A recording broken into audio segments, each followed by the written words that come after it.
नमस्कार, news point लेकर हाजिर हूं मैं राजीव। दोस्तों, 2024 के लोकसभा चुनाव के रिजल्ट अब सबके सामने हैं। एनडीए की सरकार बन गई, नरेंद्र मोदी फिर से पीएम बन गए, तीसरी बार प्रधानमंत्री बनने का उनका सपना साकार हो गया। लेकिन इस 18वीं लोकसभा के रिजल्ट ने मोदी और उनकी पार्टी सहित उनके चाहने वालों को भी खूब चौंकाया। जिस उत्तर प्रदेश को भाजपा अपनी सियासत और कहें तो हिंदुत्व की सियासत का अखाड़ा मानती आई है, उसी उत्तर प्रदेश में भाजपा को 80 में से 33 सीटें ही आ पाई, जबकि 2014 में इसी उत्तर प्रदेश ने बीजेपी को 80 में से 72 सीटें दी थीं और 2019 में 62 सीटें जीतकर बीजेपी उत्तर प्रदेश में नंबर 1 पार्टी रही थी। लेकिन इस बार बीजेपी को कई सीटों पर हार झेलनी पड़ी। यहां तक कि नरेंद्र मोदी को खुद अपनी सीट वाराणसी में पिछली बार की तुलना में इस बार 3 लाख वोट कम पड़े हैं। काउंटिंग के वक्त आप याद कीजिए कि शुरुआती 3 राउंड में नरेंद्र मोदी कांग्रेस उम्मीदवार अजय राय से पिछड़ गए थे। खैर, वाराणसी तो नरेंद्र मोदी जीत गए, लेकिन बीजेपी के कैंडिडेट लल्लू सिंह फैजाबाद यानी अयोध्या नहीं जीत पाए। लल्लू सिंह को समाजवादी पार्टी के उम्मीदवार अवधेश प्रसाद पासी ने लगभग 57,000 वोटों से हरा दिया और इसके साथ ही बीजेपी के अंदर खाने यह चर्चा तेज हो गई कि क्या अब हिंदुत्व और उसमें भी राम का नाम अब बीजेपी की सियासत के लिए गुजरे जमाने की बात हो गई है। क्या अब मोदी का चेहरा भी वो कमाल नहीं दिखा पा रहा है जो 2014 और 2019 में दिखाता था? दरअसल बीजेपी इस चुनाव को मंदिर के नाम पर ही लड़ रही थी। इसीलिए आप याद कीजिए कि जनवरी में ही इसी साल 2024 चुनाव से पहले जनवरी में 22 जनवरी को उसने राम मंदिर का उद्घाटन करवा दिया। लेकिन इतना सब करने के बाद भी और मात्र 15 दिन ही बीते थे कि राम मंदिर का नाम लेने वाला भी कोई नहीं बचा था। इसलिए कह रहा हूं क्योंकि राम मंदिर के नाम पर जो बीजेपी 2024 का चुनाव लड़ना चाहती थी, चुनाव की घोषणा से पहले मंदिर का उद्घाटन करवाती है और सोचती है कि पूरे देश में राम मंदिर का लहर उसी ढंग से चल उठेगा जिस ढंग से 2019 में उठा था, राष्ट्रवाद की लहर उठी थी। लेकिन वैसा हुआ नहीं और फाइनली होता यह है कि भाजपा को अयोध्या में हार देखनी पड़ती है। आखिर क्यों हार देखनी पड़ी भाजपा को? क्या है इसके पीछे की कहानी? आज उसी से हम पर्दा उठाने जा रहे हैं और इस एक अभी आपके सामने थोड़ी देर में हम वो डॉक्यूमेंट्री लेके आ रहे हैं, वो फिल्म लेके आ रहे हैं जो उन तमाम सवालों से पर्दा उठाएगा, जिसमें आप ये जान पाएंगे कि आखिर फैजाबाद यानी अयोध्या क्यों हारी भाजपा। और इस फिल्म को बनाने वाले हमारे साथ मौजूद हैं। जरा स्क्रीन पर ले आइए धीरज जी को। धीरज जी भी हमारे साथ हैं और प्रशांत टंडन जी भी हैं। आप दोनों का स्वागत करता हूं और धीरज जी को खासकर धन्यवाद भी कि एक बहुत ही महत्वपूर्ण भूमिका आपने अदा की है और एक बड़ा काम आपने किया है। कम से कम ये तो लोगों को, देश को, दुनिया को पता चलना ही चाहिए कि आखिर भाजपा क्यों हारी अयोध्या या अयोध्या क्यों हारी भाजपा। और इस टीजर को हमने दोस्तों कल आपके पास रखा था, देखा था आपने, और आज पूरी फिल्म आप देखेंगे। जरा सबसे पहले आना चाहता हूं आपके पास धीरज जी, कैसे ये आपके दिमाग में, दिलो दिमाग में ये बात आई कि इस पर एक फिल्म बनानी चाहिए कि अयोध्या चलें? एक मुश्किल काम है अयोध्या में, वो भी जहां हिंदुत्व का पूरा अगर कहें तो अखाड़ा हो, और वहां जाकर इतना बड़ा काम आप करके आए और उन लोगों से आपने वो बातें उगलवा दी जो लोग दिल के अंदर रखते हैं, बाहर नहीं निकालते। ये दोनों चेहरे उसमें से एक हैं। जरा बताइए धीरज जी कि क्या कुछ रहा आपका अनुभव इसमें? फिल्म देखेंगे अभी तुरंत थोड़ी देर में। शुक्रिया राजीव जी, बहुत बहुत शुक्रिया टीवी लाइव के सारे दर्शकों को। और ये कठिन काम था, बिल्कुल आपने ठीक कहा, ये कठिन काम था कि अयोध्या में जा करके, और खास तौर से मैंने इस फिल्म को बिल्कुल अलग नजरिए से देखने की कोशिश की। उसके पीछे थोड़ा सा मैं बैकग्राउंड बताता हूँ कि ये फिल्म मेरे लिए मुझे कैसे आइडिया आया। 2019 में जब राहुल गांधी अमेठी से चुनाव हारे थे तो बहुत सारे लोगों ने बहुत सारी किताबें लिखी, स्मृति ईरानी के गुणगान में बहुत सारी किताबें लिखी और बहुत चला भी वो। लेकिन मुझे ये लगा कि अयोध्या तो दरअसल एक बहुत बीजेपी जिस तरीके से उसको पोर्ट्रे कर रही थी और राम को जिस तरीके से भगवान राम को लाने की कोशिश कर रही थी, और वहां अगर फैजाबाद में हार मिली है तो जरूर कोई बड़ा कारण होगा।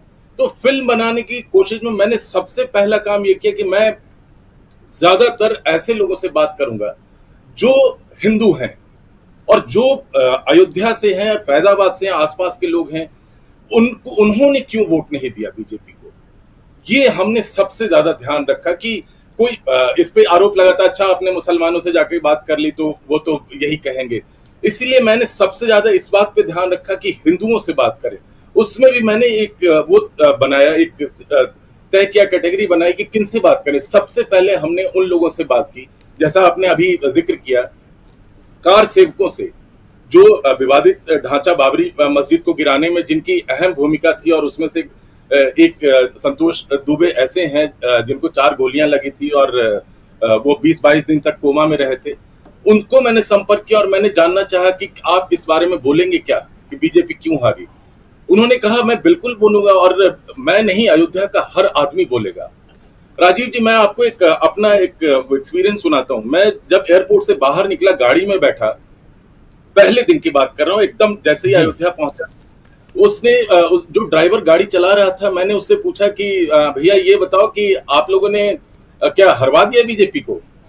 तो हंसने लगा, कहा सर बीजेपी ऐसा काम ही करेगी तो हारेगी है, और क्या, राम के नाम पे हम वोट दे देंगे क्या? सिर्फ हमारे साथ जो हुआ है सर, उसको तो विस्तार से कोई लेकर के नहीं आया है। तो मैंने कहा कि अच्छा ऐसी बात है। तो फिर मैंने उससे नाम पूछा, पहले मैंने नाम नहीं पूछा था उससे, मैंने उसका नाम पूछा तो उसने कहा सर मैं खाटी भाजपाई रहा हूं सर, और भाजपा को वोट देता रहा हूं मैं, लेकिन इस बार मैंने नहीं दिया। मैंने कहा मैंने ये नहीं पूछा कि किसको वोट दिया। उसने एकदम खुल करके कहा कि मैं सर भाजपाई रहा हूं और अभी भी कह रहा हूं कि मैं भाजपाई हूं, लेकिन वोट नहीं दिया क्योंकि राम को उन्होंने मुद्दा बनाया और जबरदस्ती। मैं आपको दूसरी एक बात बताता हूं, जिन जिन लोगों से मैंने मुलाकात की, सब ने एक बात जरूर कही मुझे कि जो राम को लाए हैं हम उनको लेकर आएंगे। ये जो नारा बीजेपी ने दिया, बीजेपी मीडिया सेल ने ये नारा जो दिया, इससे लोग बहुत नाराज थे। इससे लोगों में ये एक ऐसा, मतलब उनके लिए ये ऐसी बड़ी वो थी, और मैं क्या बताऊं, वो गुस्से में, और बहुत गुस्से में बोलते हैं कि राम को वो लेकर के आए हैं क्या? राम हम लोग को लेकर आए हैं, और या राम को वो लेकर आए हैं? आप बताइए। मैंने कहा बिल्कुल सही बात आप कह रहे हैं, अगर सनातन धर्म और आस्था की बात करें तो राम लेकर आए हम सब लोगों को। तो ये कुछ छोटी छोटी चीजें। उसके बाद फिल्म में मैंने बहुत सारी ऐसी चीजों का जिक्र किया है, और वो बहुत डिटेल में मैंने रखने की कोशिश की है कि कार सेवक हैं, हिंदू हैं, हिंदुओं में भी जो ऐसे कुछ मोहल्ले में हम गए जहां जो पूरा का पूरा मोहल्ला, एक मैं बताता हूं आपको, स्टेशन के पास, जो स्टेशन अयोध्या धाम स्टेशन के पास एक पूरा मोहल्ला है, उस मोहल्ले में सारे पढ़े लिखे लोग, और उसमें से हर कोई, वो जो व्यूअर है वो देखेंगे भी इस बात को, हर कोई ये कह रहा है कि मैं बीजेपी का कोर वोटर रहा हूं, मैं, मेरी पूरी फैमिली रही है, लेकिन बीजेपी हमारे साथ ऐसा करेगी तो हम कैसे वोट देंगे, और हमने नहीं दिया इस बार। तो ये दरअसल कुल मिलाकर के सिर्फ एक मसला नहीं है जो बहुत सारे लोगों ने, और जो मीडिया है और गोदी मीडिया ने इसको अलग तरीके से पोर्ट्रे किया कि अरे ऐसा नहीं है, और बहुत तरह तरह की बातें की गई। लेकिन मैंने कोशिश की उन सारे बिंदुओं को छुए, उन सारे बिंदुओं पे विस्तार से बात करें इस फिल्म में, किसकी वजह से दरअसल ये फैजाबाद हारे, और वो व्यूअर को समझ में आएगा कि ये फिल्म बिल्कुल वो सारी चीजें बहुत खुल करके और बहुत साफ तरीके से। आपको और एक बात बताऊं मैं जी, जो राम मंदिर के मुख्य पुजारी हैं, महंत सत्येंद्र दास, उन्होंने एक बहुत बड़ी बात बताई, और उन्होंने ये कहा कि 2022 में जो विधानसभा का चुनाव हुआ था, योगी जी यहाँ से चुनाव लड़ने वाले थे, और मैं इकलौता आदमी ऐसा था, मीटिंग हुई और मैं इकलौता ऐसा आदमी था जिसने ये कहा कि आप यहाँ से चुनाव मत लड़िए। लोग नाराज भी हो गए मुझसे। तो मैंने उनसे ये पूछा कि क्या ये 2022 से ये भूमिका बनने लगी थी? उन्होंने कहा और क्या, यहाँ के आप किसी भी थोड़े सजग आदमी से पूछ लीजिए, वो कहेगा कि अयोध्या में तो वो नहीं जीतते। तो दर्शक और पूरी फिल्म को देखेंगे, उनको समझ में आएगा। तो मेरा अपना अनुभव ये रहा कि एक्चुअली जो मीडिया में जो दिखाया गया, खास तौर से गोदी मीडिया ने जिस तरीके से पोर्ट्रेट किया कि हार की वजह ये नहीं, ये, उनको इस बात का अंदाजा लगेगा कि दरअसल हार की वजह क्या क्या है, कुल मिलाकर के क्या क्या स्थितियां हैं। जी जी बिल्कुल। हार की वजह क्या है, आखिर क्यों हारी भाजपा, अयोध्या क्यों हारी भाजपा, ये बहुत महत्वपूर्ण है। और क्या यहां से देश की राजनीति पर कोई असर पड़ता हुआ दिखाई देता है? आखिर क्यों नरेंद्र मोदी जब रिजल्ट के बाद मुख्यालय जाते हैं, बीजेपी मुख्यालय दिल्ली पहुंचते हैं, तो वहां पर जय श्री राम के नारे जो भाजपा अभी तक लगाती आई है, उसकी जगह पर जय जगन्नाथ के नारे लगाते हैं? क्या यहां से उन्होंने राम को छोड़ना शुरू कर दिया था? यह भी एक महत्वपूर्ण सवाल है। लेकिन इसके साथ साथ आखिर अयोध्या हारने के साथ साथ भाजपा की राजनीति में बहुत बड़ा फर्क क्या आया है, यह सब भी हम समझेंगे। लेकिन इस फिल्म को पहले देखेंगे, उसके बाद आना चाहता हूं प्रशांत टंडन जी आपके पास, जरा जल्दी से कुछ आपसे भी समझना चाहता हूं।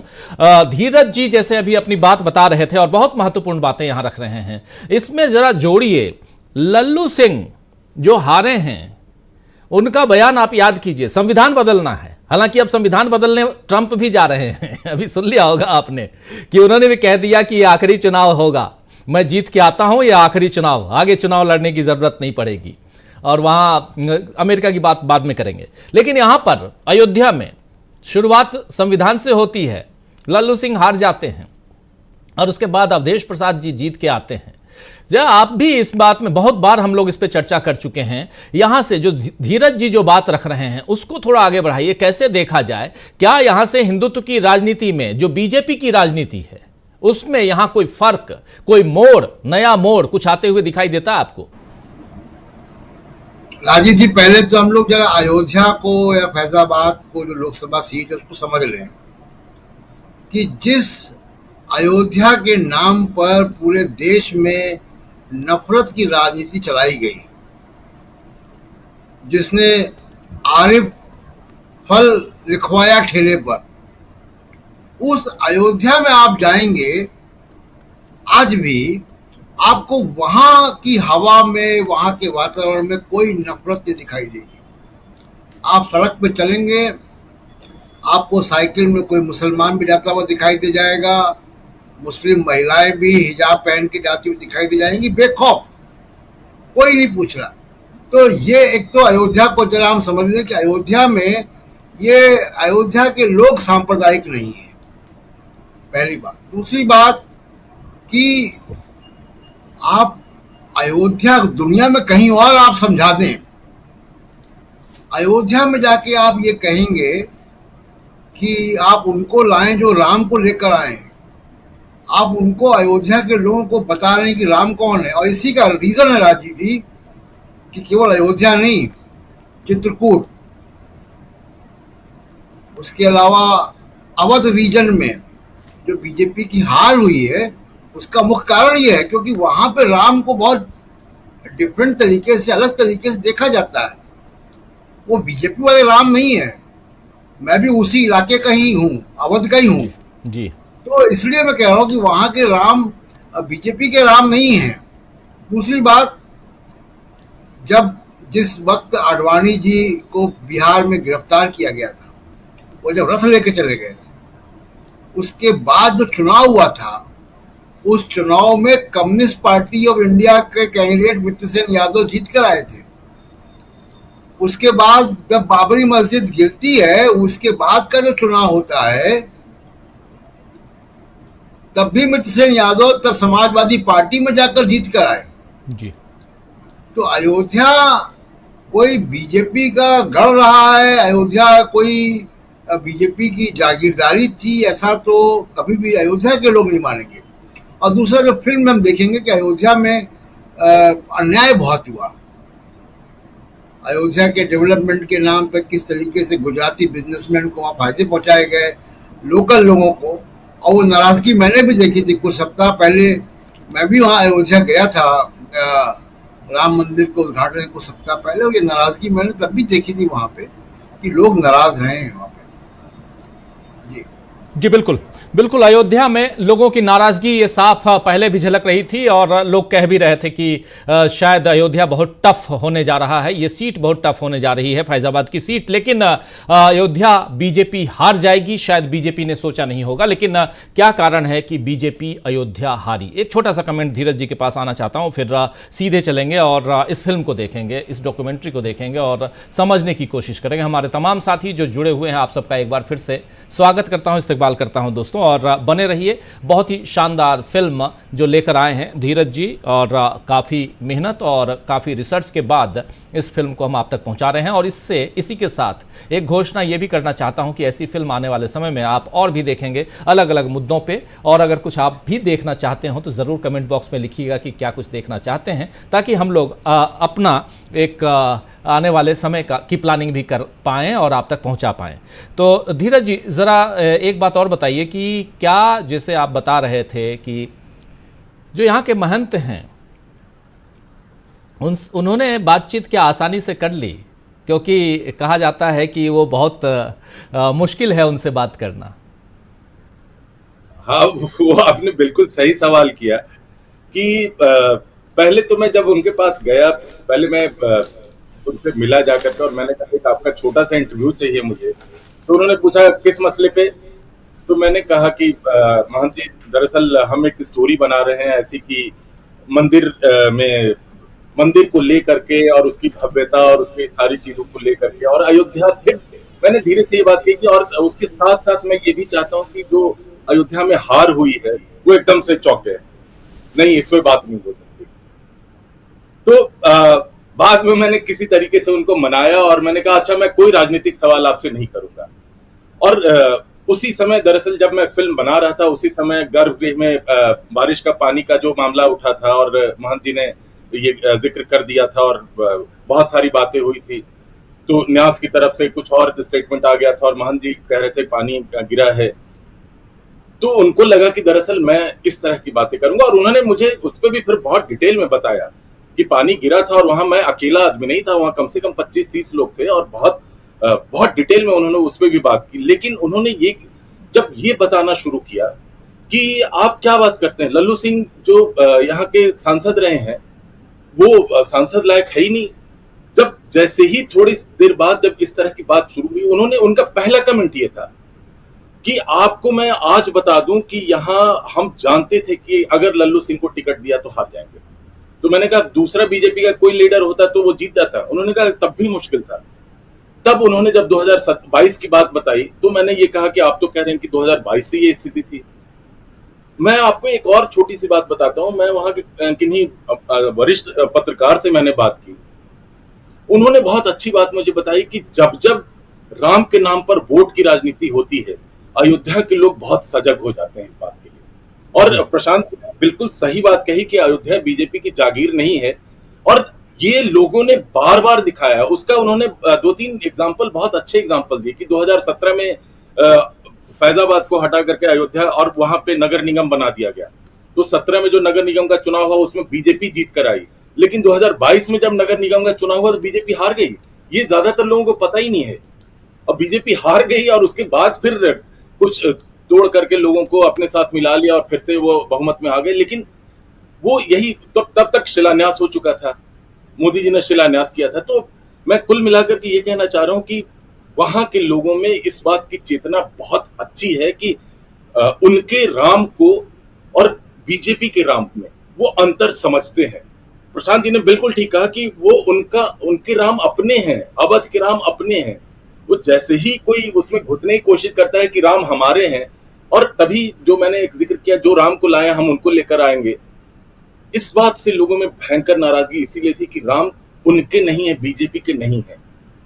और इस तरह की चीजें जैसे बहुत सारे लोग, सब लोग जानते हैं घर का टूटना, और ये सब बड़े कारण थे। ऐसा नहीं, अभी एक गरीब आदमी जिसके पास एक घर है, वो उसका घर का आधा हिस्सा टूट गया, वो कहाँ जाएगा? वो बिल्कुल कहीं नहीं जा सकता। और वो जिस समय मैं गया, बारिश का मौसम था, वो बेचारे बारिश में एक तिरपाल डाल के उसी घर में रह रहे हैं। इस बात को कौन एड्रेस करेगा? कोई नहीं एड्रेस करने वाला। तो गरीबों के लिए अब जैसा प्रशांत जी ने कहा कि हमने निषाद संप्रदाय निषाद समुदाय के लोगों का बहुत डिटेल में हमने स्टोरी में उसका जिक्र किया है। वो कह रहे हैं कि यहाँ क्रूज लेकर आ गए, और क्रूज जब भी छोटी नावों के आसपास से गुजरेगी वो छोटी नाव तो बह जाए, वो पलट जाएगी, और वो क्रूज लेकर आने वाला कोई और नहीं, कोई गुजरात का लेकर आने वाला आदमी है। तो उन लोगों को ये चिंता थी, उन्होंने नाव चलानी बंद कर दी। ऐसी बहुत सारी कहानियां हैं जो इसमें हैं, और ये छोटे छोटे कारण मिल करके दरअसल एक बड़ा कारण बने, और हिंदुओं ने अयोध्या में बीजेपी को हराया। जी, हिंदुओं ने अयोध्या में बीजेपी को हराया। चौंक गए होंगे दोस्तों आप सुनकर।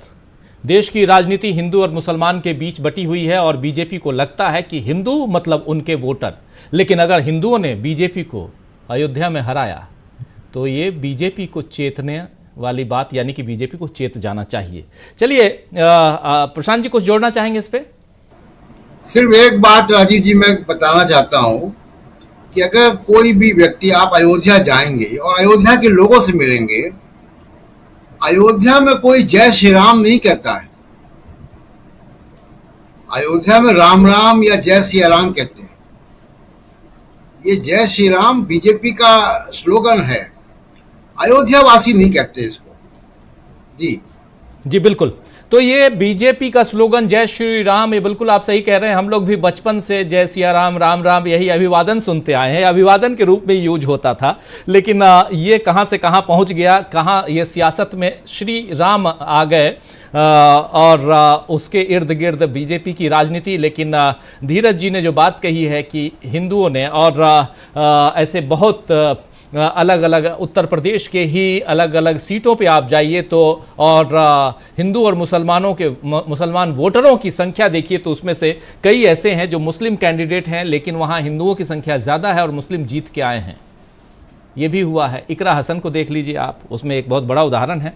तो ऐसे बहुत हैं उदाहरण, देखना होगा, समझना होगा बीजेपी को। चलिए अब आगे बढ़ते हैं और सीधा चलते हैं कि अयोध्या क्यों हारी भाजपा। धीरज जी की ये फिल्म बहुत इंपॉर्टेंट, और इसको देखें हम और आप, समझें, जानें कि अयोध्या क्यों हारी भाजपा, और यहां से बीजेपी के लिए क्या कुछ दिखाई देता है, और देश की सियासत किस मोड़ पर खड़ी है, ये इससे पता चलेगा। उस मोड़ को हम समझने की कोशिश करते हैं, उस चौराहे को समझने की कोशिश करते हैं। लेकिन पहले इस फिल्म को देखिए। चलिए सीधे चलते हैं फिल्म की ओर।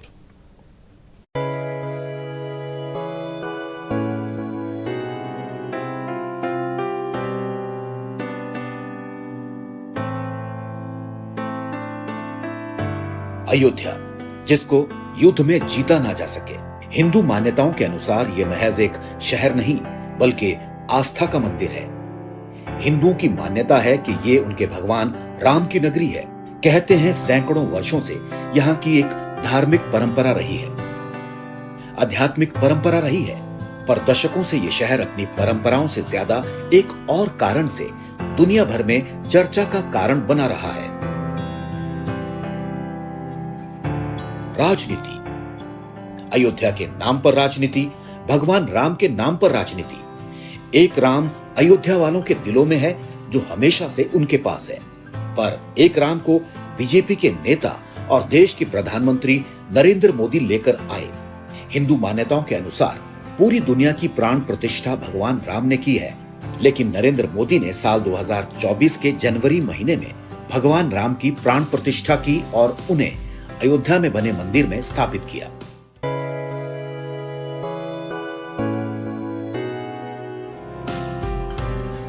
लोकसभा चुनाव से ठीक पहले राम के नाम पर राजनीति का एक और बड़ा खेल यहां से शुरू हुआ, पर अफसोस रामनगरी अयोध्या के वोटरों ने मोदी के उस खेल को समझ लिया और चुनाव में उन्हें कायदे से समझा दिया।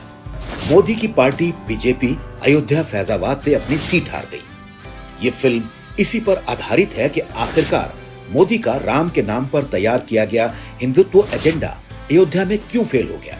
राम के नाम पर वोट बैंक की राजनीति चमकाने की कोशिश कर रहे मोदी को अयोध्या के लोगों ने औंधे मुंह क्यों गिरा दिया। तो क्या ये कहा जा सकता है कि अयोध्या को जीतने की कोशिश में मोदी को हार का सामना करना पड़ा? ये हार महज एक साधारण घटना है, या अयोध्या में विकास के नाम पर शहर के हो रहे गुजरातीकरण पर करारा प्रहार है, या फिर हार की वजह घर से लेकर दुकान और मकान को तोड़कर अपने ही नगर में अयोध्या वासियों को विस्थापित बना देने की अथाह पीड़ा है। कहीं ऐसा तो नहीं कि अयोध्या के लोगों की बुनियादी जरूरतें, रोजमर्रा की दिक्कतें राम मंदिर निर्माण और उसकी भव्यता पर भारी पड़ गई? क्या हार का सबसे अहम कारण है अयोध्या के कार सेवकों की नाराजगी, स्थानीय लोगों की उपेक्षा, या फिर ये सारे आपस में मिलकर एक हो गए? जो तो ये सामान्य सीट है, और जहाँ तक मेरी जानकारी है आज़ादी के इतने अरसे बीत गए हैं कि सामान्य सीट पर कोई रिजर्व उम्मीदवार किसी पार्टी ने नहीं उतारा है। I belong to scheduled caste and my sub caste is Pasi. Bharatiya Janata party की ये मानसिकता की हार है, ये विचारधारा की हार है। अब इस देश में धर्म के नाम पर राजनीति नहीं चलेगी। राम की भक्ति तो ठीक है, राम के रास्ते पर चलना भी ठीक है, लेकिन राम के नाम का जब भी दुरुपयोग शुरू होता है, इस शहर की अंतः चेतना जाग जाती है और वो किसी न किसी तरह समतल की तलाश शुरू करती है, और जो लोग बहुत ऊंचे आसन पर अपने को पदासीन किए रहते हैं उनके विरुद्ध चली जाती है। तुम हमारे राम को बेचोगे वोट के लिए, सत्ता के लिए? तुम अयोध्या को बेचोगे वोट के लिए, सत्ता के लिए? तो ये हिंदुओं की समझ में आ गया, उन्होंने निपटा दिया। हार के कारणों की पड़ताल में सबसे पहले रूबरू कराते हैं उन लोगों से जिनका दावा है कि आज राम मंदिर बनकर तैयार हुआ है तो उसके पीछे इनकी दशकों की मेहनत है। ये हैं अयोध्या के रहने वाले संतोष दुबे, पर ये इनका अधूरा परिचय है। इनका पूरा परिचय कुछ इस तरह है। विवादित बाबरी मस्जिद ढांचा गिराने वालों में जिनका नाम अहम है, संतोष दुबे उनमें सबसे ऊपर है। खुद को कार सेवक कहलाना पसंद करते हैं। ढांचा गिराने के क्रम में संतोष दुबे को 4 गोलियां लगी और गुंबद का एक बड़ा हिस्सा उनके ऊपर आ गिरा था। लगभग 22 दिन संतोष दुबे कोमा में रहे। सीबीआई ने बाबरी ढांचा गिराए जाने के आरोप में कुल 49 आरोपी बनाए थे। इनमें से 17 की मौत हो चुकी है। संतोष दुबे बाकी बचे 32 आरोपियों में से एक हैं। 2020 में सीबीआई केस से मुक्ति मिली, लेकिन संतोष दुबे के जीवन का एक ही लक्ष्य रहा हमेशा, किसी तरह राम मंदिर का निर्माण हो। राम मंदिर के निर्माण पर संतोष दुबे खुश हैं, पर राम मंदिर निर्माण के नाम पर जिस तरह से गड़बड़ियां की जा रही हैं, उससे बहुत नाराज हैं। शहर के आम लोगों को जिस तरह उजाड़ा गया, उससे नाराज हैं। उनका कहना है कि बीजेपी को अयोध्या फैजाबाद से हारना ही था। संतोष दुबे और दूसरे कार सेवकों का आरोप है कि मोदी ने खुद को राम से बड़ा बतलाने और जतलाने की कोशिश की, जो कि सबसे बड़ा अपराध है, और ये बात अयोध्या के लोग किसी भी सूरत में पचा नहीं सकते। अयोध्या की जनता ने बता दिया कि जो नारा देते हैं, जो राम को लाए हम उनको लाए हैं, हम उनको लाएंगे। राम को तुम लाए हो, तुम्हारे बाप दादों की हैसियत नहीं, कई पीढ़ियों में हैसियत नहीं कि राम के लिए कुछ कर सको। इसके लिए बड़ा दिल चाहिए। राम जगत को लाए हैं, ये संसार उनका है, उनकी योजना है। उस निर्माण में आपकी भागीदारी शून्य भी नहीं है, कुछ नहीं है। आप बड़ी फोटो अपनी बनाते हैं और रामलला को अंगुली पकड़कर चलना सिखाते हो। तो उन्होंने भी सिखाया कि अब चंद्रबाबू नायडू और नीतीश कुमार की अंगुली पकड़ कर चलो। अयोध्या ने आईना दिखा दिया भारतीय जनता पार्टी को कि देखिए आपकी असली सूरत ये है और आपकी असली जगह ये है, और आईना विश्व को दिखा दिया। विश्व में पूरा विश्व जो है जान गया कि नहीं कि हाँ क्या पोजीशन है, कैसे क्या है। और ये जो तमाम की नहीं कि हाँ हम अपने वहाँ से आएंगे, ये सब आईटी सेल वालों का कमाल है साहब। और ये सब तमाम से अब बीजेपी के आईटी सेल वाले कर रहे हैं। सच्चाई ये है कि इन्होंने जो किया है वो पाया है। संतोष दुबे और दूसरे कार सेवक बड़े दावे के साथ एक बात और कह रहे हैं। उन्होंने साफ साफ कहा कि अयोध्या फैजाबाद में बीजेपी की हार तो अभी शुरुआत है। अभी तो राम के नाम पर लूट करने वालों को और बुरा देखना है। उन्होंने खुलकर कहा कि यूपी के 2027 के विधानसभा चुनाव का इंतजार कीजिए। अयोध्या ने बता दिया, सावधानी हटी तो दुर्घटना घटी, सावधान हो जाओ। अभी अयोध्या की लोकसभा गई है, अभी तो पूरे उत्तर प्रदेश की विधानसभा जाएगी ना, आना आ रहा है ना। चलाओ बुलडोजर, गिराओ लोगों के घर। मत का अंतर मत कीजिए, मतांतर मत कीजिए। यही नहीं, कुछ दिनों के बाद आप देखिएगा सन 27 वाला जो आ रहा है उसमें आप देखिएगा क्या स्थिति होगी। कार सेवकों की इस बात का समर्थन राम मंदिर के मुख्य पुजारी महंत सत्येंद्र दास अपने तरीके से करते हैं। उनका कहना है कि लोकसभा चुनाव में अयोध्या फैजाबाद से बीजेपी की हार निश्चित दिख रही थी। उन्होंने एक कदम बढ़कर यह भी कहा कि 2022 के उत्तर प्रदेश के विधानसभा चुनाव के दौरान एक बार चर्चा चली कि अयोध्या से योगी चुनाव लड़ेंगे। योगी ने इसके लिए अयोध्या के कुछ लोगों से बाकायदा बैठक भी की। उस बैठक में महेंद्र सत्येंद्र दास ने साफ साफ सुझाव दिया कि योगी अयोध्या से चुनाव लड़ेंगे तो हार जाएंगे। जो चुनाव 22 में हुआ था लोक विधानसभा का, तब यहाँ से योगी आदित्यनाथ लड़ना चाहते थे और यहाँ बैठक हुआ, मंच पर लोग बुलाते हैं, हमको भी बुलाए, हमसे पूछा गया। हमने कहा कि मैं सुझाव देता हूँ योगी आदित्यनाथ जी को कि आप अयोध्या से न लड़ें, अयोध्या आपके अनुकूल नहीं है, सब फेल हो जाएगा, आप जीत नहीं पाएंगे। मैंने स्पष्ट कहा था, इसीलिए चले गए गोरखपुर। पहले बड़ी चर्चा हुई कि अयोध्या से, मथुरा से कहाँ से लड़ रहे हैं, कि अयोध्या निश्चित हो रहा था। हमने कहा क्योंकि कई लोगों की बात सुनी, कहें कि अरे वो कहता नाथपंथी है, वो वनपंथी है, हम वैष्णव हैं, वो सही हुआ। ये सब दुनिया भर की साधुओं के बीच में होती थी। उसके बाद कुछ लोगों के उजाड़े जा चुके थे। अयोध्या के कार सेवकों को एक बात का बड़ा दुख है, जिन्होंने राम मंदिर बनाने में अपना सब कुछ न्यौछावर कर दिया, उनकी लगातार उपेक्षा की गई और लता मंगेशकर को अयोध्या में जगह दी गई। वो पूछते हैं, क्या लता मंगेशकर ने कार सेवा की थी? क्या लता मंगेशकर का अयोध्या राम मंदिर निर्माण में कोई योगदान है? अगर नहीं, तो फिर लता मंगेशकर के नाम पर वीणा चौक बनाने का औचित्य क्या था? लता मंगेशकर तो बहुत बड़ी कार सेवक है। शायद राम जन्मभूमि को मुक्त उन्होंने ही कराया होगा, इसलिए वीणा चौक बन गया। कार सेवकों की क्या जरूरत थी? तो मैं इस सरकार को, इस सरकार के कार्य को पूरी तरह से नमन करता हूँ। राम की रोटी खाओ और राम के नाम पर दाम कमाओ, अयोध्या को तोड़ गिराओ।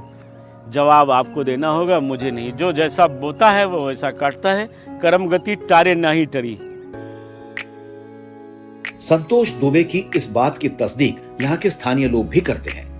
जानकारों का कहना है कि राम के नाम पर जब जब वोट की राजनीति करने की कोशिश की गई, राजनीतिक दलों को नुकसान ही हुआ है। और वह शिलान्यास यूपी चुनाव को कैश करने की नियत से था। नहीं तो एक बार शिलान्यास हो गया था, फिर शिलान्यास करने की क्या जरूरत थी? और प्रधानमंत्री जी को करने की क्या जरूरत थी?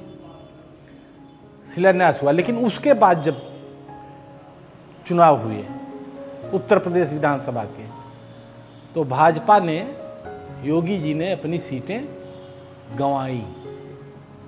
अयोध्या जिले में 5 की 5 सीट पर विधानसभा की भाजपा का कब्जा था, लेकिन शिलान्यास के बाद जब चुनाव हुआ तो भाजपा ने अपनी 2 सीट गंवा दी इस जिले की, गोसाईगंज और मिल्कीपुर, दोनों पर समाजवादी पार्टी काबिज हो गई।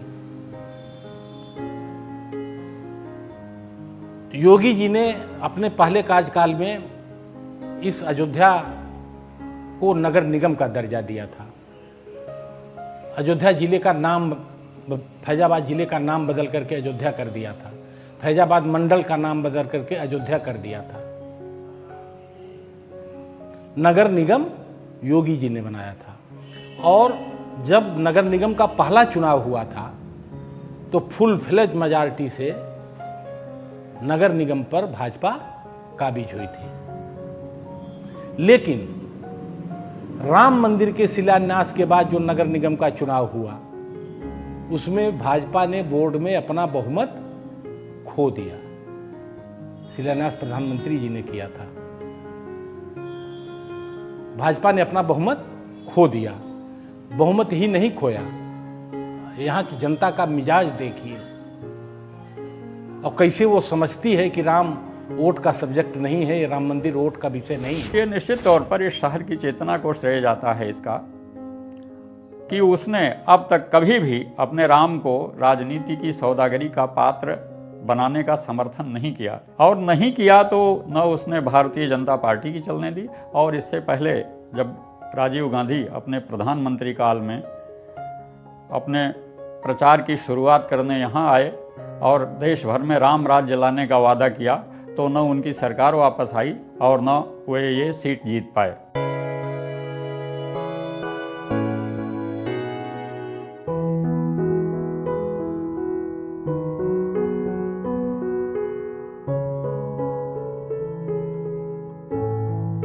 ये हैं प्रीति यादव और उनकी मां राजकुमारी यादव।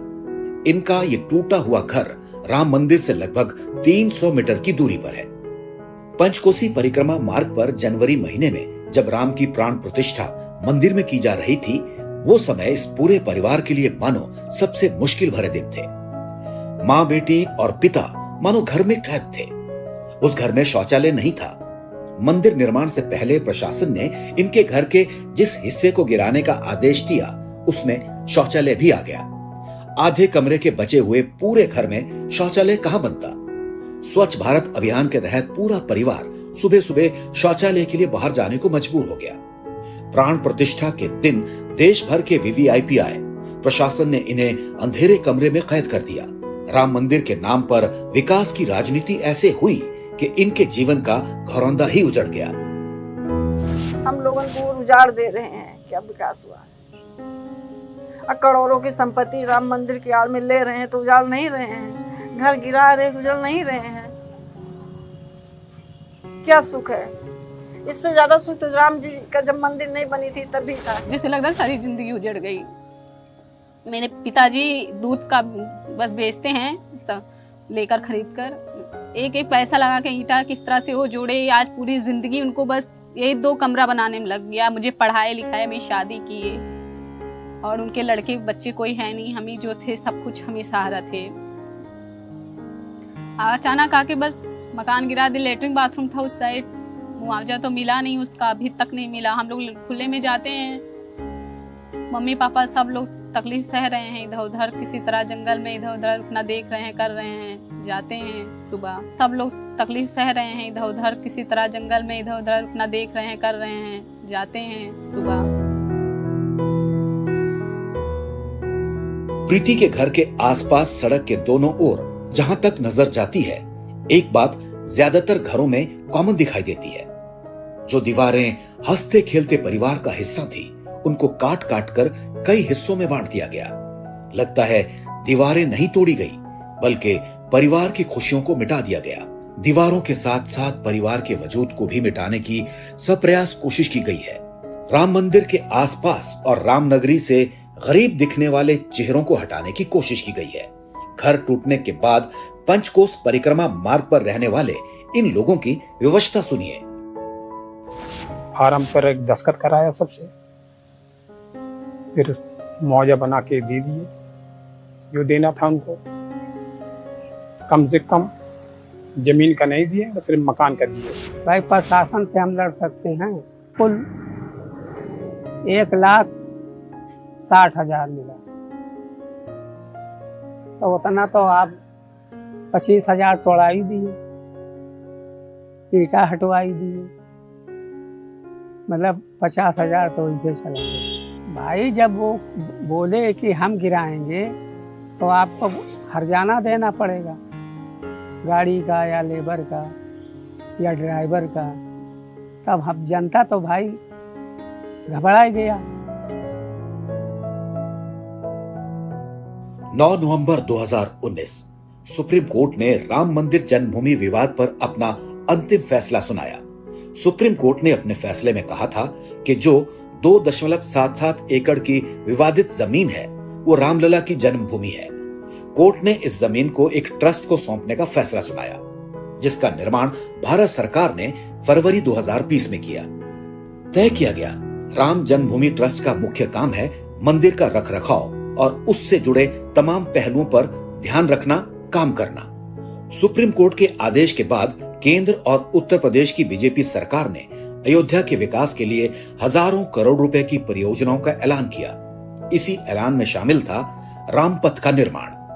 मंदिर के आसपास के इलाकों में सड़कों के चौड़ीकरण, पंचकोसी परिक्रमा मार्ग, 84 कोसी परिक्रमा मार्ग, एयरपोर्ट का विस्तार और रेलवे स्टेशन का विस्तार। देखा जाए तो ये सारे काम शहर के विकास को एक दिशा देते हैं। आम लोगों का आरोप है कि प्रशासन ने जिस तरह से इन तमाम कामों को अंजाम देना शुरू किया, दिक्कत वहां से पैदा हुई। प्रशासन ने जमीन तो ले लिए, मकान तो तोड़वा दिए, पर बदले में मुआवजे के तौर पर जो दिया वो बहुत कम। जो उजड़ गए उनकी सुनने वाला कोई नहीं है। विस्थापितों की एक बड़ी तादाद बन गई। आरोप तो यह भी है कि पिछले कई वर्षों से जानबूझकर अयोध्या में सर्किल रेट तय नहीं किया गया ताकि स्थानीय लोगों को मुआवजे के तौर पर ज्यादा पैसे न देने पड़े। 17 से अब तक after expiry of 7 years circle rate नहीं निकाला गया। उत्तर प्रदेश का कोई जनपद नहीं होगा जहां पर सर्किल रेट न निकाला गया हो। आखिर क्या कारण था कि अयोध्या जनपद के सर्किल रेट 7 साल से नहीं निकला? इसका कारण हमारी समझ में जो आता है कि चूंकि किसानों का जमीन कौड़ियों के दाम पे लेना था और अगर सर्किल रेट निकल जाता तो दाम बढ़ जाता। एक तो विस्थापितों की बड़ी फौज यहाँ इकट्ठा हो गई है और उनकी कोई आवाज़ नहीं है। और असहायता की सीमा यह है उनकी कि जब मुख्यमंत्री ने पहले पुनर्वास और उसके बाद तोड़फोड़ का वादा निभाने के बजाय अचानक तोड़फोड़ शुरू करा दी और तोड़फोड़ के शिकारों की कोई आवाज़ नहीं रह गई, कोई उनकी लड़ाई लड़ने वाला नहीं रह गया, तो एक दिन हताश होकर उन्होंने रामचंद्र जी के दरबार में हाजिरी लगाई और रामलला को ज्ञापन दे आए कि अब आप ही हमको बचाइए और कोई हमको बचा नहीं सकता है। पहाड़गंज घोसियाना इलाके में अब्दुल सलाम की पुश्तैनी जमीन है। पिछले लगभग 90 साल से इनका परिवार यहाँ रह रहा है। अब्दुल सलाम शहर के विकास में भागीदार बनना चाहते थे। इन्होंने खुशी खुशी अपनी जमीन सड़क चौड़ीकरण में देने का ऐलान किया। प्रशासन ने इनको और इस इलाके के तमाम बाशिंदों को उचित मुआवजे का आश्वासन दिया। ये सब मान गए, पर बाद में जो हुआ इन्हीं से सुनिए। पहले जो आश्वासन दिएगा 5.5 लाख रुपया हमको दिया जाएगा और इसी तरीके से आश्वासन पूरे शहर में, पूरे मोहल्ले में हमारे दिया गया था। सभी ने सारे डॉक्यूमेंट्स ले जाके जो है तहसील में जमा किए थे कि चलिए हम लोग को कुछ तो मुआवजा मिल जाएगा। लेकिन डॉक्यूमेंट्स जमा होने के बाद प्रशासनिक अधिकारियों ने ऐसा हथकंडा खेला कि हम लोग को गला काट दिया साहब।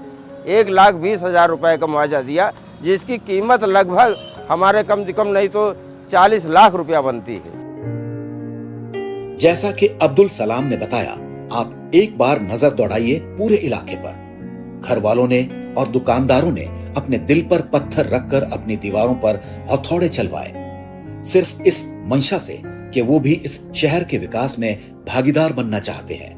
प्रशासन के हथौड़े के आगे छोटे बड़े कई मंदिरों के देवी देवता भी विवश होकर देखते रहे। प्रशासन के अनुसार शहर के सौंदर्यीकरण में तकरीबन 1,845 भूमि मालिक और भवन मालिक प्रभावित हुए, जिसमें 800 घरों को तोड़ दिया गया। रामपथ, भक्तिपथ, राम जन्मभूमि पथ तथा पंचकोसी एवं 14 कोसी परिक्रमा मार्ग के सौंदर्यीकरण एवं चौड़ीकरण के कारण 4,616 दुकानदार प्रभावित हुए। इनमें कुल 2,200 दुकानें तोड़ी गईं और 1,500 व्यापारी विस्थापित हुए। इस पूरे प्रकरण में तकरीबन 40,000 लोग प्रभावित हुए, जबकि 30 छोटे बड़े मंदिरों को तोड़ा गया, 9 मस्जिदें और 6 मजार पर भी हथौड़े चले। प्रशासन कितनी भी सफाई दे ले मुआवजे को लेकर, लेकिन पूरा शहर जानता है कि प्रशासन की नीयत अच्छी नहीं रही है। पूरे मामले को लेकर यही कारण था कि आम जनता में भारी नाराजगी थी। हम कह रहे हैं ये पूरा निजाम बेईमान है। जो मकान हमने 40 साल पहले बनाए उसका तुमने नक्शा पास किया। नक्शा तब पास होता है जब आप स्वामी होंगे। उसका हाउस टैक्स ले रहे हो हमसे, उसका वाटर टैक्स ले रहे हो, उस घर में बिजली का कनेक्शन दिया है, उस घर पर हमने बैंक से लोन दिया है, लोन लिया है, वादा किया है। तो ये सब जब हम स्वामी हैं तबे तो ये सब संभव होगा। आवाज जब तुम तोड़ने आए तो कह रहे हो कि आप मालिक नहीं हैं।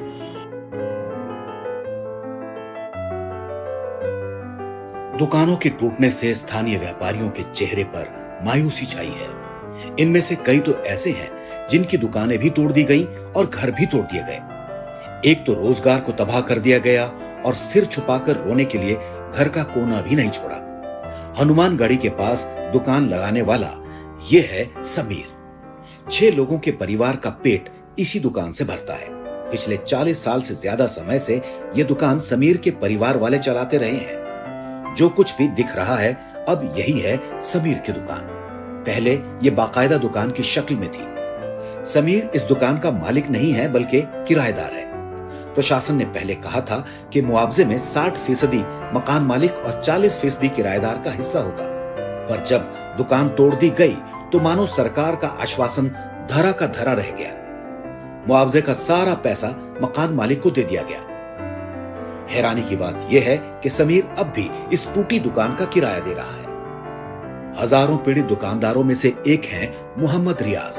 मोहम्मद रियाज किसी तरह जिंदगी की गाड़ी को पटरी पर चढ़ाने की कोशिश में जुटे हैं, पर जो दर्द है वो मिटता नहीं। मेरी दुकान 40 साल से मेरे दादा दादी करते थे, उसके बाद मेरे पापा की, उसके बाद मैंने किया और मेरी दुकान आदि कलमर के इसमें चला गया है और अब यही दुकान मेरी बची हुई है और इसके बाद अभी हमको कहीं दुकान नहीं मिला है। मुआवजा तो बना है लेकिन जो मकान मालिक है उन्होंने रुकवा दिया। बहुत कम मुआवजा मिला है। कीमत थी कम से कम 6-7 लाख रुपया हम लोग को मिलना चाहिए था, तो मतलब मिला नहीं ना, पूरा 1.25 लाख रुपया टोटल मिला है। करीब 22 फुट की हमारी दुकान थी, जिसमें से जो है 10 फुट गया है, 10 फुट बाकी है। हमको पहले 40-60 का मुआवजा देने से थे। यहाँ पर अधिकतर व्यापारी किराएदार हैं। 40% मुआवजा हमको मिलना चाहिए था, जो प्रशासन वादा किया था, और 60% मकान मालिक को। बाद में प्रशासन अपने बात से मुकर गया और अपना जमीन मालिक और मकान मालिक को मुआवजा दे दिया। हम व्यापारियों को कोई मुआवजा नहीं दिया गया। इनसे थोड़ा अलग मामला है अभिषेक जायसवाल का। रामपथ पर रेडियो मैकेनिक की इनकी दुकान हुआ करती थी, जिसका अब नामो निशान मिट चुका है। 2 साल पहले कोई खरीदार इनकी दुकान की कीमत 20 लाख रुपए देने को तैयार हुआ था। दुकान टूटने के बाद इन्हें मुआवजे के तौर पर 1 लाख रुपए मिला। बदले में प्रशासन जो दुकान दे रहा है उसकी कीमत बहुत ज्यादा लगा रही है। तो हम लोगों को जो दुकान मिली है वो यहाँ टेढ़ी बाजार चौराहे पर जो है वहाँ पर एक दुकान मिली है। वो दुकान तो दी है लेकिन उस दुकान के फलस्वरूप जो है वो उन्होंने हमसे जो है लगभग 14 लाख 8 हज़ार रुपए की वो 8x6 की दुकान है। अच्छी बात है, अयोध्या का विकास हुआ, लेकिन उसमें हम लोगों का विनाश हो गया। हम लोग मिट गए उसमें। तो मांग रखे थे लेकिन वो उन्हें सुनवाई नहीं हुई।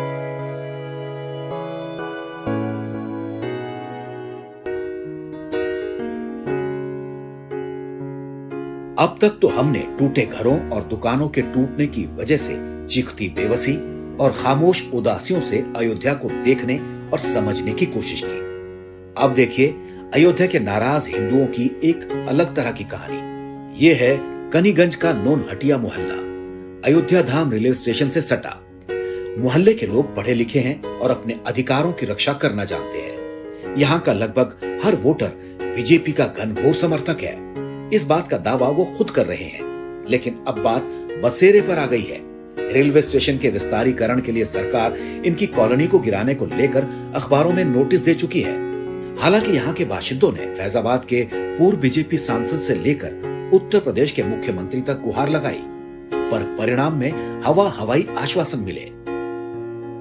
रेलवे द्वारा जो है इसको एक्वायर किए जाने का वो चलता रहा। कभी शांत हो जाता, कभी फिर उभर जाता, फिर कभी नापजोक करने के लिए आ जाते हैं। ये पूरा हिस्सा जो है, जो रेलवे स्टेशन का प्लेटफॉर्म नंबर 3 है, इसके इधर से लेकर के पूरा, और ये जो मणि पर्वत है, इस मणि पर्वत तक पूरा, ये लगभग 6.25 हेक्टेयर भूमि का अभी 10 जून को जो है इन्होंने अधिग्रहण करने के लिए अधिसूचना जारी कर दी। सरकार जनता के लिए है कि जनता सरकार के लिए है? जनता जो है सेक्रीफाइस करेगी, सरकार नहीं कुछ करेगी। क्या विडंबना है। हम लोग बीजेपी के कोर वोटर है, बीजेपी की आइडियोलॉजी को पसंद करते हैं क्योंकि ये राष्ट्रवाद को जो है मानने वाली पार्टी है। लेकिन लोगों के घरों को उजाड़ना और उनको सही मुआवजा ना देना, सर्किल रोड को रिव्यू ना करना, और उसके बाद जो नजूल की ज़मीन को फ्री होल्ड ना करना, ये इसे जायज़ किसी भी हद तक ठहराया नहीं जा सकता। लोगों की ग्रीवेंस को बहुत ही गंभीरता से इसको गवर्नमेंट को समझने की ज़रूरत है, ताकि जो बीजेपी को जो ये नुकसान हुआ है इसका मेन कारण भी यही है कि अगर जिसका भी ज़मीन जो विस्थापित हुआ, चाहे उसकी दुकान हो चाहे उसका मकान है, यदि आप दुकान या मकान के बदले उसका विस्थापन सही नहीं करेंगे, उसको सही मुआवजा नहीं देंगे, तो वो आदमी कैसे आपसे जुड़ा रह पाएगा। इनके पास ऑप्शन बहुत है, अयोध्या कैंट है, दर्शन नगर है, आचार्य नरेंद्र देव है, ये सब ऑप्शन है। इनके पास ऑप्शन बहुत है, लेकिन कारण ये है कि यहाँ से ये उजाड़ना चाहते हैं। और हम लोग बीजेपी के वोटर भी थे शुरू से, लेकिन अब ऐसा काम कर रही है तो फिर दिल आदमी का टूट गया। बीजेपी के नाराज वोटर्स की एक और तस्वीर दिखाते हैं आपको। ये है गांव गंजा, शहर के बीचों बीच बने अयोध्या के नए एयरपोर्ट के ठीक पीछे। यहां से एयरपोर्ट का गेट साफ साफ दिखता है। नेशनल मीडिया में इन 3 गांवों को कभी नहीं दिखाया गया, गंजा, कुशमहा और धर्मपुर। इन गांवों की 25 एकड़ की जमीन बीच में फंस गई। इन गांव के किसानों ने प्रशासन के खिलाफ आवाज बुलंद कर दी और एयरपोर्ट के लिए अपनी जमीन न देने का ऐलान किया। असल में प्रशासन ने शुरू में कहा कुछ और किया कुछ। गांव के किसान प्रशासन के इस रवैये से नाराज हो गए। गांव के किसानों ने आरोप लगाया कि इन गांव के बिल्कुल सटे दूसरे गांव के किसानों को ज्यादा मुआवजा दिया, पर उन्हें बहुत कम। हम लोग ने कहा कि हम सहमति से जिस हिसाब से मुआवजा दिया जा रहा है नहीं देंगे। अब जैसे जनौरा, पूरे हुसैन और गंजा तीनों ग्राम सभाएं सटी हुई हैं और भूमि अधिग्रहण एक्ट धारा 26 में एक खा में कहा गया है कि मतलब अगर निकटवर्ती ग्राम हैं तो उनको एक समान मुआवजा दिया जाएगा, एकदम सटी हुई ज़मीन का एकदम समान मुआवजा दिया जाएगा। तो जनौरा को 16 लाख रुपए, पूरे हुसैन को 18 लाख रुपए, ग्राम सभा गंजा को 2 लाख रुपए मुआवजा, धर्मपुर को 2 लाख 2.5 लाख रुपए मुआवजा, कुशमाहा को 2 लाख 2.5 लाख रुपए मुआवजा। और ये दोनों गांवों को काफ़ी मुआवजा दिया गया, 16 लाख 18 लाख रुपए मुआवजा दिया गया। जब हम लोगों ने इस पर विरोध किया कि उनको इतना दिया जा रहा, हमें क्यों नहीं दिया जा रहा, तो हम लोग कोर्ट गए। तो कोर्ट में ये मतलब जिला प्रशासन लगा कि हम जबरदस्ती नहीं कर रहे हैं, हमारी वहाँ पे हम सहमति से ले रहे हैं, लेकिन यहाँ पे हमें लोगों को परेशान किया जाए।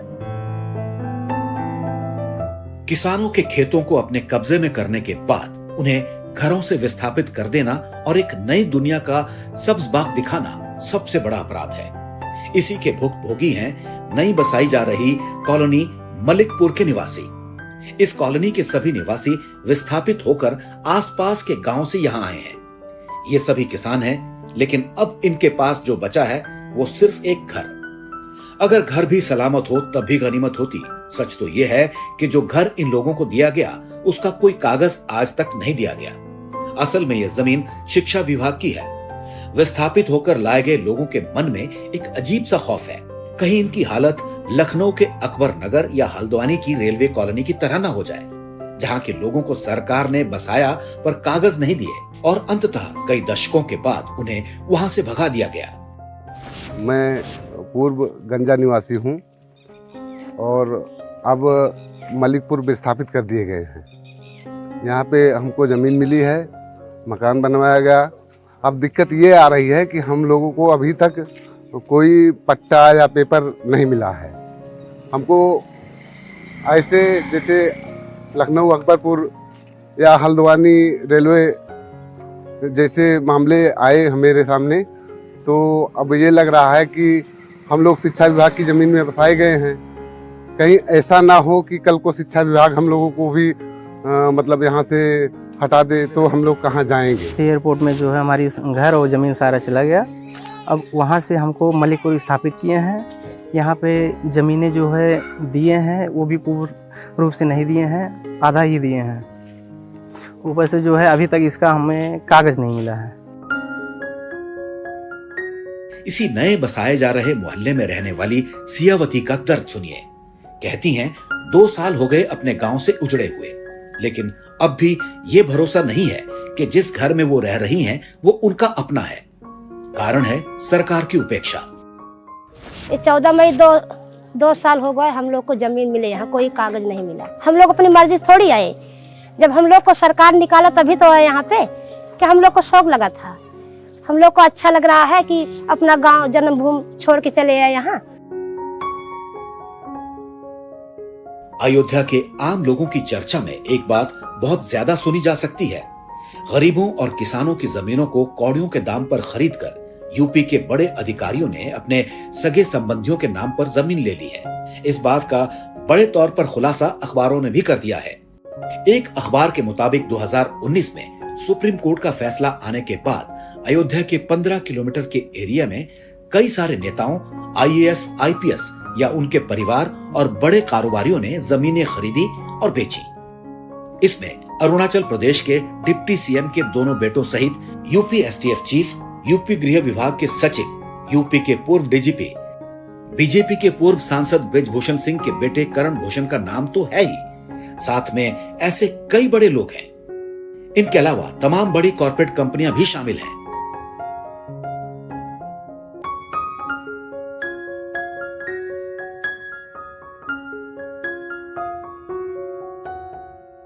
इसके बारे में अयोध्या के नवनिर्वाचित सांसद से जब हमने सवाल किया तो उन्होंने इस मामले को एक बड़ा कलंक बताया।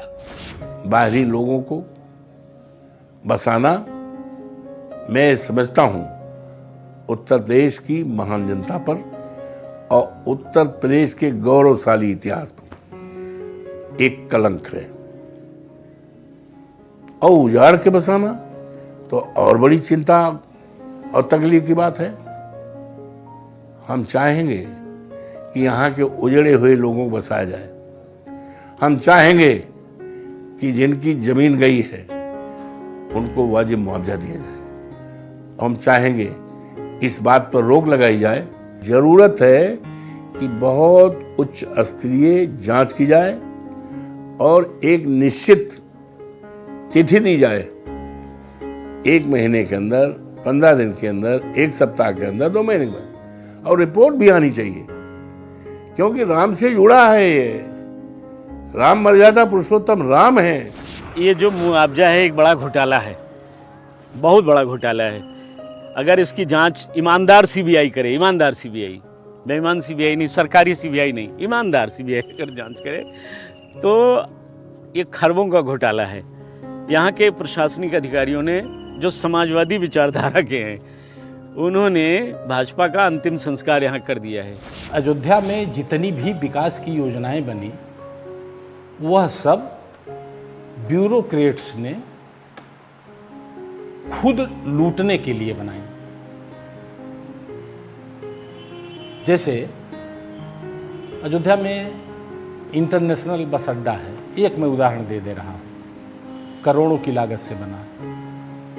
उसका हमको लगता है कि 1.5-2 साल हो गया, योगी जी ने उद्घाटन भी कर दिया। आज तक उस बस अड्डे पर एक भी बस नहीं गई है। अंतर्राष्ट्रीय मीडिया सेंटर बना है,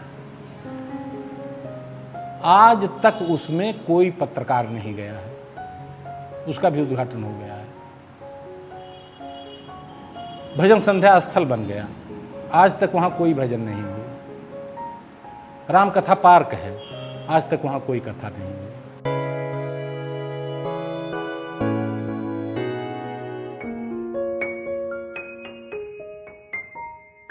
अयोध्या के मल्लाहों यानी निषादों के गांव जमथरा की कहानी इससे इतर है।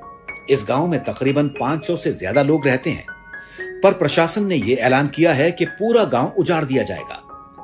संजू निषाद का कहना है कि दिन भर एक ही डर समाया रहता है, पता नहीं कब प्रशासन के लोग JCB लेकर आ जाएं और हमारी झोपड़ी को मिट्टी में मिला दें। उनका कहना है कि गांव के लोग खौफ में हैं। देखकर अंदाजा लगाया जा सकता है कि पहले से ही इस गांव की हालत क्या है। निषाद समाज के लोग कई दशकों से यहाँ रह रहे हैं, पर जब से फूस की झोपड़ी के टूट जाने का साया मंडरा रहा है, लोगों की नींद उड़ी है। JCB लेके आते हैं, कहते हैं उजाड़ देंगे, भगा देंगे यहाँ से, और ज़मीन जगह का कोई वो नहीं है पता आता कि देंगे हम लोगों को। और हम लोगों को सिर्फ यहीं पर चाहिए ज़मीन सर। और जो खेत बाड़ी था वो भी ले लिए हैं, बोया जोता नहीं जाता है कुछ भी, और रोटी रोजगार में भी बहुत दिक्कत है। मेरे बाबा के बाबा रहते थे उससे पहले, तो हम लोग छोटे छोटे थे, अब बड़े हो गए, करीबन 5-6 पीढ़ी बीत गई है। अब हजारों बीघा खेती था, टेंट सिटी के नाम से ले लिए, उधर से हटना पड़ा, लल्लू सिंह से बात हुई थी तो लल्लू सिंह बोले, अभी मैं आए थे चुनाव के पहले, बोले कि जब टूटेगा तब बताना। अयोध्या के निषादों की तकलीफ सिर्फ गांव से उजड़ने तक सीमित नहीं है। उनकी एक और बड़ी तकलीफ है। गुप्तार घाट पर खड़ी उनकी नावें प्रशासन को चुभने लगी हैं। ये हैं भगवान दीन निषाद, इस इलाके के मशहूर गोताखोर और नाविक। तकरीबन 500 लोगों को डूबने से बचाया है और 1500 से ज्यादा डेड बॉडी निकाली है। भगवान दीन निषाद का कहना है कि अब उनकी आजीविका यानी नाव चलाने पर मुश्किलें पैदा की जा रही हैं। मल्लाहों की नाराजगी इस बात की है कि बाहर से बड़ी नावें लाई जा रही हैं ताकि इन्हें यहां से हटाया जाए। इन लोगों ने प्रशासन को अपनी परेशानियों से अवगत कराया, पर प्रशासन ने इन्हें लगभग अनसुना किया। आखिरकार निषाद समाज ने चुनाव में बीजेपी के खिलाफ जाने का फैसला कर लिया। इसके कारण यही हमारे डॉक्टर संजय निषाद जी हैं माननीय, उनके पास हम फ़ोन लगाए, सर ऐसा है कि हम लोग की नावें बंद हो गई हैं और कैसे हम लोग जिए खाएंगे। तो बोले ऐसा है कि हमारा झंडा लगाइए जय निषाद राज का। हम कहें सर हर नाव में जय निषाद राज लिखा हुआ है और झंडा भी लगा हुआ है, ये तब भी बंद हो गया, तो बताइए अब क्या करें। तो बोले अब क्या करें इसमें, अब हम भी ज़्यादा बोल नहीं सकते। तो हमने कहा ठीक है कोई बात नहीं। तो हमारे यहाँ पवन पांडे जी हैं मौके पे, उन्होंने बोला साइकिल का झंडा लगाइए भगवान दीन, और माननीय अखिलेश यादव जी सदन में बोलेंगे आपका नाव चालू हो जाएगा। तो हमने कहा भाई सब लोग झंडा लगाइए साइकिल का, देखा जाए एक बार, इनको भी देखा जाए। झंडा लगाए, नाव चालू हो गई। सब जितने नाव वाले थे, गोताखोर थे, सब कहे विश्वास हमें इस पे है, हम इन्हीं को वोट दिया जाएगा। निषादों का अहम रोल है। निषाद 70% इस बार भाजपा से कटा है, 70% कटा है। हमारा आरक्षण नहीं दे रहे हैं। निषादों की जो इस समय रोजी रोजगार, नाव, जिस नाव चलाकर अपना रोजी रोजगार जीवन यापन बच्चे का करते थे, आज उस नाव को ख़त्म करने का प्रयास कर रहे हैं सामंतवादी लोग और बड़े पूंजीपतियों को ये सौंपा जा रहा है, ये कारोबार सौंपा जा रहा है निषादों का। निषादों को ये नाव चलाकर जीवन यापन करते थे, ये बड़ी पूंजीपतियों को सौंपा जा रहा है। क्रूज बड़ी बड़ी ला रहे हैं, यहाँ बाहरी कंपनियों को ठेका दे रहे हैं।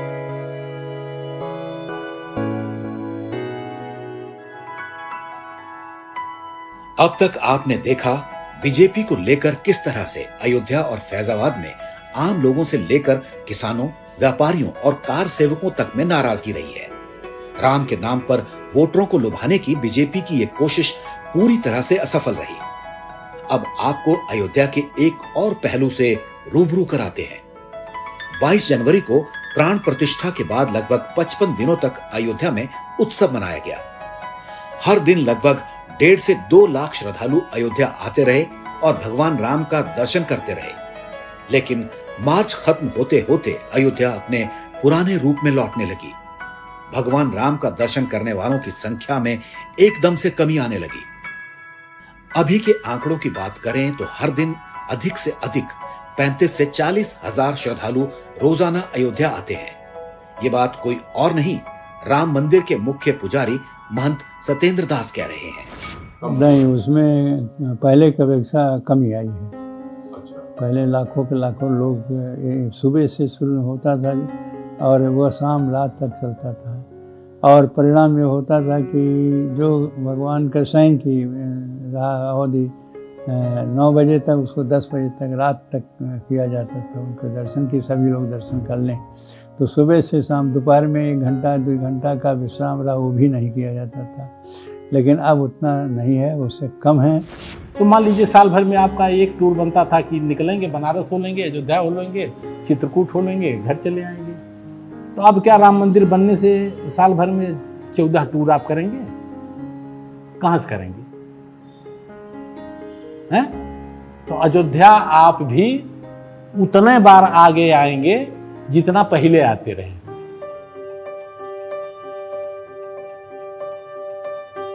तो क्या ये माना जाए कि सरकार जिस अयोध्या को पर्यटन नगरी बनाने पर तुली है, उसका आइडिया फेल हो गया?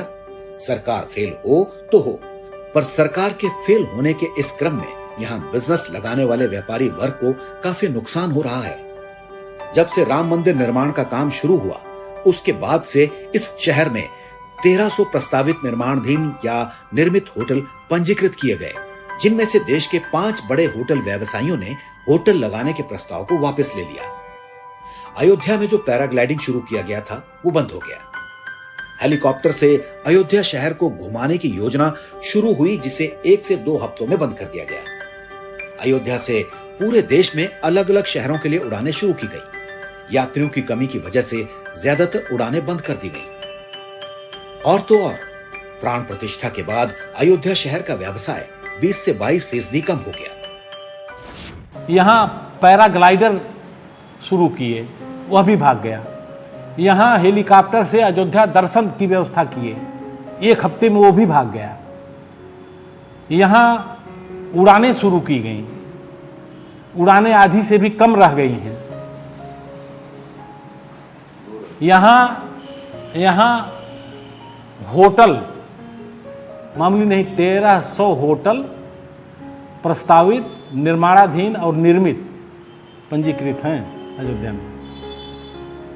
5 बड़े होटल व्यवसायियों ने अपने को विड्रा कर लिया अभी प्राण प्रतिष्ठा के बाद।